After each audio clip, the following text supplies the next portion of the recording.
love to play with our food, and we love a good foodie experience. So today, how to plan a sushi making night at home. My next guest says it's surprisingly simple and not surprisingly very fun. Beverly Constantine is here to show us how to make her Korean beef sushi. Are you kidding? I can do this at home? You can do this at home. Really? Yes. I love sushi. That's why we're doing hands-on today. Woohoo! Where did you learn how to make sushi? So I actually lived in Japan for 5 years, growing up in my teenage years. And then I actually visited Korea on numerous times. So I just love the sushi rolls, but I don't like seafood.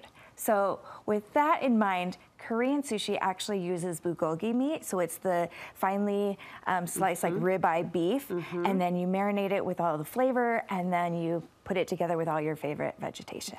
Vegetation, I love that, which I think is a win-win for palates out there, because as you described, some people think of sushi as maybe too light or not filling enough. We've got beef in our roll. We got beef and lots of veggies. Okay. So a lot of times Koreans use a lot of veggies. Usually in Japanese, it's a lot of like raw fish or fish eggs and different things, but then they have separate ones that just have vegetables. So today we're kind of combining all that together.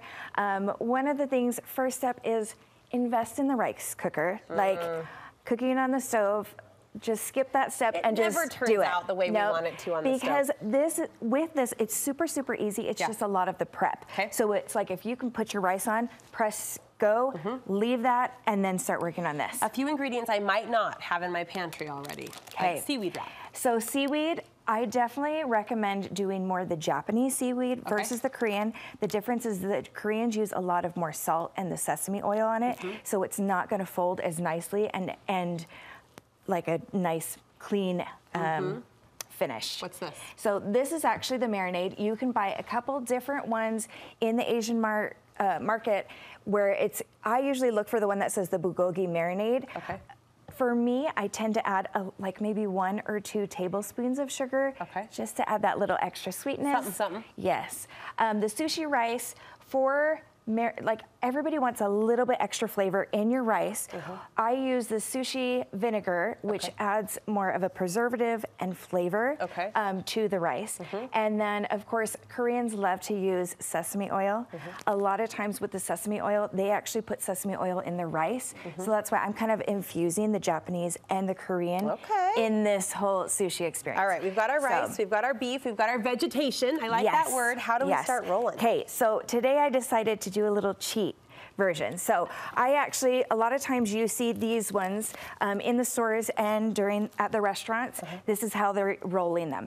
At home, I actually will cover it with saran wrap. That just helps so that you're not having all the little cracks and crevices for stuff to get stuck in, and it just makes it super clean and easy.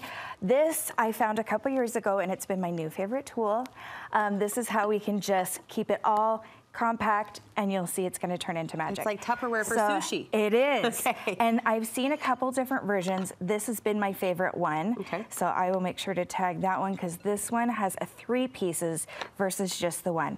So what I like to do is just grab enough, and then, oops, I am going to take, that one's going to be yours. What is this? I'm using this, and I'm going to push it up against the sides. So we're kind of trying to make a channel, because that's where all our goodies are going. Do we know what this tool is called that I'm using? So this is just a rice, this one's a rice paddle. And so I'm just gonna squeeze it all in, make sure you get a channel down the center. I got too much. Rice return. Push it up against the edges. After that, we're gonna start adding in. So remember, when you roll it, you wanna make sure that you're gonna have